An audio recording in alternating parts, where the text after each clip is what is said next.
Hello everyone, this is Shabazz Khan. Welcome to YouTube channel Study Point. This is the first part of CBSE Class 10 Geography Chapter 4 Agriculture. Chapter 4 Agriculture Class 10 का ये पहला part है. तो आइए start करते हैं.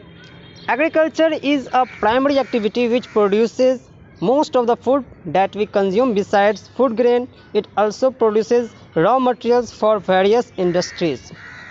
Agriculture जो है किसी भी मनुष्य का या हम लोगों के बारे में कहा जा रहा है कि हम लोगों का ये प्राइमरी एक्टिविटी है. हर कोई हमारे देश में जो है पहला अगर कोई काम करता है, यानी देश की जनता मैक्सिमम लोग जो काम करते हैं वो एग्रीकल्चर ही करते हैं. तो ये एग्रीकल्चर करता क्या है? ये एग्रीकल्चर हम लोगों को फूड प्रोवाइड करता है जो हम लोग कंज्यूम करते हैं. इसके अलावा फूड जो है, फूड ग्रेन के अलावा जो है ये हम लोगों को वो सारे रॉ मटेरियल्स भी देता है जो किसी इंडस्ट्रीज़ के लिए हमें ज़रूरत भी पड़ती है. तो इस एग्रीकल्चर का दो काम हो गए. एक तो ये हमें खाने के लिए भोजन भी देता है, दूसरा ये हमें ऐसे रॉ मटेरियल्स भी देता है जो हमारी इंडस्ट्री के लिए यूज़ में आते हैं. Some agriculture products like tea, coffee, spice etc. तो कुछ जो है एग्रीकल्चर प्रोडक्ट्स जैसे आप कह सकते हो टी है, कॉफ़ी है, स्पाइस है, इटसी बहुत सारे हैं. अब आते हैं टाइप्स ऑफ फार्मिंग. फार्मिंग के टाइप्स. फार्मिंग कितने प्रकार के होते हैं? Cultivation method has change significantly depending upon the characteristic of physical, environmental, technological know how and socio cultural practices. कह रहा है कि हमारा जो कल्टीवेशन मेथड है वो समय अनुसार क्या हो गया, चेंज होते रहा. ठीक है. और ये चेंज होने का कारण क्या था? ये जो है फिजिकल इन्वायरमेंट पे, यानी हमारा जो इन्वायरमेंट किस प्रकार से चेंज हो रहा है उसी प्रकार से हम लोगों ने कल्टीवेशन का तरीका भी चेंज कर लिया. फिर इसके बाद हमारा टेक्नोलॉजी, जैसे जैसे हमारे पास बहुत सारा टेक्नोलॉजी आते गए वैसे वैसे हम लोगों ने कल्टीवेशन करने का तरीका चेंज करते गए. और फिर इसके बाद क्या, हमारा कल्चरल प्रैक्टिस. फिर farming various form from subsistence to commercial type at present in different parts of India. Farming जो है आज बहुत तरह के होते हैं, सब्सिस्टेंस से लेकर के कमर्शियल तक. यानी छोटे से कुछ लोग ऐसे भी होते हैं जो अपने घर में से अपने फैमिली के लिए ही खेती बाड़ी करते हैं, लेकिन कुछ ऐसे होते हैं जो अपने घर में अपने जो है बहुत बड़े फील्ड में खेती बाड़ी करते हैं, उसे बेचते हैं. तो अपने घर की ज़रूरत की पूर्ति से लेकर के दूसरों की ज़रूरत पूर्ति करने तक, दूसरों की ज़रूरत पूर्ति करने से लेकर के उसे बेच करके पैसे कमाने तक जो है आज हम लोग खेतीबाड़ी कर रहे हैं. और ये जो है आज हमारे इंडिया के विभिन्न पार्ट्स में हो रहा है. सबसे पहले आते हैं primitive subsistence farming. This type of farming still practice in few pockets of India. ये जो है आज इंडिया के कुछ ही एरिया में जो है ऐसा खेतीबाड़ी किया जाता है, यानी अभी तक ऐसा खेतीबाड़ी चल रहा है. The help of primitive tools like hoe, dao and digging sticks and family community labor. इसमें क्या करते हैं लोग जो है बस घर के छोटे मोटे औजार जैसे हसुआ, जैसे खुरपी, ठीक है, ये छोटे मोटे जो है हथियार लेकर के, औजार लेकर के ये लोग काम करते हैं.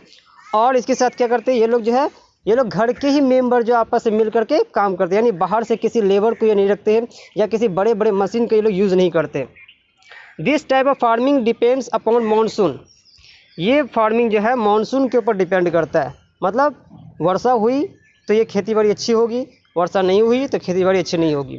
दूसरा ये जो है नेचुरल फर्टिलिटी पर डिपेंड करता है, यानी सॉइल कितना फर्टिलिटी है. सॉइल फर्टिलिटी बहुत ज़्यादा है तो अच्छी खेतीबाड़ी होगी, नहीं है तो ये नहीं होगी. यानी ये लोग अलग से कोई फर्टिलाइज़र का यूज़ नहीं करते.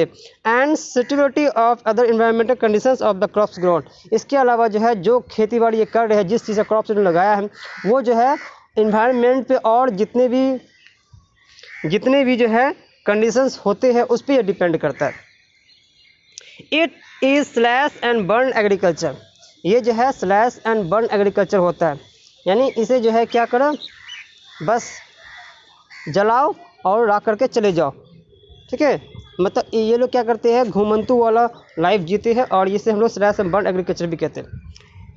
The soil fertility decreases. इससे क्या होता है सॉइल की फर्टिलिटी कम हो जाती है. The farmers shift and clear A fresh patch of land for cultivation. Farmers जो है वो लोग किसी एक जगह पे शिफ्ट होकर के वहाँ पर जंगलों को साफ़ करते हैं, वहाँ पे खेती बाड़ी करना शुरू कर देते हैं। अगला है हमारा intensive subsistence farming. This type of farming is practice areas of high population pressure on land. ये जो है इस प्रकार की खेती ऐसे जगह पर की जाती है जहाँ पर पॉपुलेशन बहुत ज़्यादा हो और किसी एक मतलब वहाँ पर जो है पॉपुलेशन का बोझ ज़मीन पर बहुत ज़्यादा होता है। It is labour intensive farming. ये जो लेबर इंटेंसिव है यानी इसमें जो है लेबर के साथ काम की जाती है, यानी इसमें जो है सिर्फ फैमिली मेम्बर से काम नहीं चलता। The biological inputs and irrigations are used for obtaining higher production. इसमें जो है बहुत सारे बायोलॉजिकल इनपुट्स यानी बहुत सारे जो है केमिकल्स फर्टिलाइजर्स दिए जाते हैं, इरीगेशन किए जाते हैं इसमें, ताकि इसमें क्या हो सके, ज़्यादा से ज़्यादा प्रोडक्शन हो सके।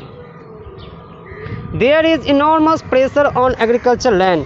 इस प्रकार के ज़मीन पर क्या होता है, बहुत सारा प्रेशर होता है, क्योंकि इसे बहुत सारे पॉपुलेशन का भोजन देने का काम करना होता है, यानी इसी ज़मीन पे सारे लोग डिपेंड करते हैं। इसलिए इस प्रकार के ज़मीन पर बहुत सारा बोझ होता है और ये जो है ये इस प्रकार की खेती जो है सारे लोगों का पेट भरने का काम करती है।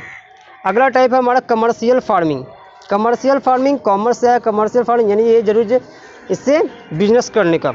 This type of farming is the use of higher doses of modern inputs. इसमें जो है मॉडर्न इनपुट्स जो है बहुत ज़्यादा मात्रा में दिया जाता है, क्योंकि ये जो है कमर्शियल होता है। इसमें जो है लोग जो है सिर्फ इस प्रकार खेती को इसलिए करते हैं ताकि वो लोग ज़्यादा से ज़्यादा पैसे कमा सके। तो पैसे कमाने का जब उनका माइंड होता है तो वो लोग जो है इसके बारे में ये नहीं सोचते हैं कि खेती बाड़ी करने से लोगों को नुकसान होगा या लोग बीमार पड़ जाएंगे। लोग इसमें क्या करते हैं, बहुत सारे बायोलॉजिकल और बहुत सारे जो है केमिकल फर्टिलाइजर जो इसमें डालते हैं। इससे क्या होता है, इसमें जो है ज़्यादा से ज़्यादा प्रोडक्शन करते हैं। The degree of commercialisation of agriculture various from one region to another. ये जो है इस प्रकार खेती जो है वो अलग अलग क्षेत्रों में अलग प्रकार से होती है, यानी कहीं पे बहुत ज़्यादा होता है तो कहीं पे बहुत कम होता है। A single crop is grown on a large area, यानी एक ही प्रकार का क्रॉप जो है वो बहुत बड़े एरिया में उगाया जाता है। वो लोग जो एक ही प्रकार क्रॉप को बड़े एरिया में उगाते हैं इसलिए ताकि वो लोग जो है उसका बिजनेस कर सकें। The help of migrant labours, इसमें जो है माइग्रेंट लेबर्स का जो है उपयोग किया जाता है। बहुत सारे जो लेबर्स का इसमें उपयोग किया जाता है, जैसे मैंने पहले बताया कि इसमें फैमिली मेम्बर से काम नहीं चलता।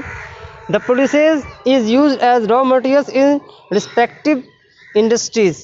इसमें जो है प्रोड्यूसेस होता है, जो है जो भी उत्पादन होता है उसे इंडस्ट्रीज़ में उपयोग किया जाता है उसके रॉ मटेरियल्स के रूप में। अगला है हमारा cropping pattern.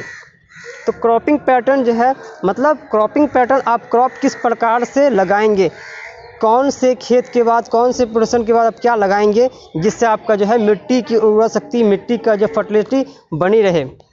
These are also reflected in agriculture practices and cropping pattern in the country। आप लोगों को देखने को मिल जाएंगे इंडिया में 3 प्रकार के सीजन होते हैं मेनली, रबी, खरीफ और जायद। Rajasthan has also been an important factor in the growth of the above mentioned rabi crops. तो राजस्थान, जब हम राजस्थान की बात करते हैं तो वहाँ पर भी जो है रबी नाम का सीजन, जिसमें जो रबी में जो बहुत सारे जो है क्रॉप्स उगाए जाते हैं, उसमें जो है राजस्थान में भी ये सब उगाए जाते हैं, यानी रबी क्रॉप्स को वहाँ भी उगाया जाता है। The crops produces during zaid are, zaid के समय में कौन कौन सा है, वाटर मिलन है, मस्क मिलन है, कुकुम्बर है, वेजिटेबल्स है, फॉडर क्रॉप्स है। ठीक है, वाटर मिलन आप लोग समझ रहे हैं, मस्क मिलन, कुकुम्बर खीरा जिसे कहते हैं। अगला हो गया वेजिटेबल्स और फॉडर क्रॉप्स। फॉडर क्रॉप्स मतलब चारा, मतलब जानवरों को जो चारा जो दिया जाता है वो सब। तो ये सब हो गया जायद सीजन में। इसके अलावा रबी क्रॉप्स है और खरीफ क्रॉप्स है। रबी क्रॉप्स और खरीफ क्रॉप्स के बारे में मैं एक अलग से वीडियो बना दूंगा आप लोगों को। अगला आते हैं हम लोग major crops. Major crops grown in India are rice, wheat, millets, pulses, tea, coffee, sugar cane, oil seeds, cotton and jute etc। तो इंडिया में जो उगाए जाने वाले कुछ मेजर क्रॉप्स के नाम हैं, जैसे राइस है, व्हीट है, मिलेट्स है, पल्सेस है, टी है, कॉफ़ी है, sugar cane, oil seeds, cotton, jute और भी बहुत कुछ है। ठीक है, तो इस वीडियो में फ़िलहाल मैं इतनी के रखता हूँ।